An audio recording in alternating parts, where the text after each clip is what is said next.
I've had some interesting insights recently to the effects of sugar on the body and the mind.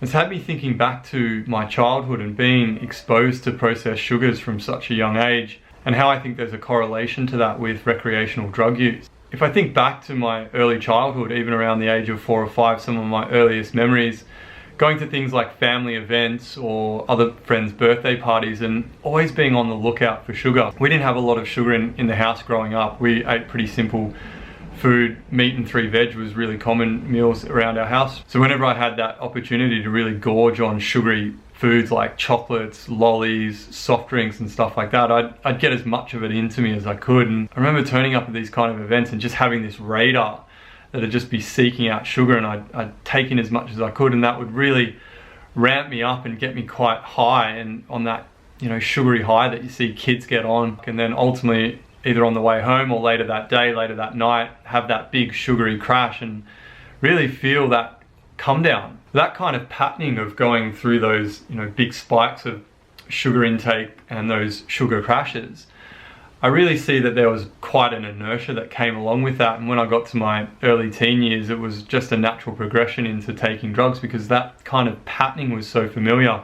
Wanting to have those highs and those lows, it was not too far removed from those sugar crashes, because that had been something happening from such a young age. That seemed so normal to have that kind of high and low sensation. And what that ultimately led to for me was that when I got older, those patterns of behavior got so ingrained within me that when I came across things like cocaine and other stimulants like that, it was basically like adult sugar, and I just kept that inertia going, that high and low, and I've ridden that pattern, that inertia, all of my life. And it's not until recently when I cut back on my running, I also cut back on the amount of natural sugars that I was eating. So my diet's been pretty clean for the last 4 or 5 years. I still occasionally have blowouts with processed sugars, chocolates and things like this, but it's very rare. And because of my yoga and meditation practices, I've become really sensitive to the processes of my body and how things like sugars affect me. But I always thought that that was the processed sugars. And recently when I started cutting back on my running, I also cut back on the amount of natural sugar that I was taking on. And I've really noticed the effect of that and how it relates to my mental state when I take this excess of sugar on, and what my body has to do to deal with it. I really feel that correlation between the gut and the brain, and those things playing off each other. And if I'm feeling a little bit down and I take on too much sugar, I really feel the way that that affects me, and it almost brings that mood down even further. And it's then like a cycle, those two things, the gut feeling and the sad sort of thoughts playing off each other. And having recently just reduced that amount of sugar that I've been taking on, I've noticed that my mood's a lot more positive, and I actually feel more energetic even without those additional natural carbs that I've been taking on. So I'm quite keen to keep going with this experiment and seeing how it all unfolds when I get back into my running in a few weeks' time. I want to try and stay off those high sugary foods like bananas and all the maple syrup and the honey and the stuff that I would normally eat, because I'd be running so many Ks.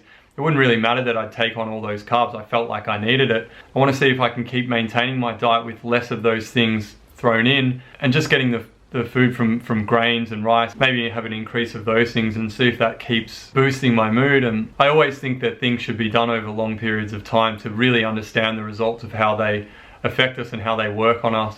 Especially something like diet, I see it as something that's not a 2-3 week or a month here, month there. I see it as a lifestyle change, and something that me personally, I'm always working on, and I'm always trying to listen to my body and listen to my sense of intuition. And honestly, not having this additional amount of sugar is making that easier. So I'm quite excited to see where this goes, and when I get back into my running, if I can maintain it, and if I can even see more performance coming back, I'll definitely report back on it. I'll try and keep the channel updated and see what my findings are over the coming weeks, and hopefully make a few more videos on the way, so stay tuned. Cheers.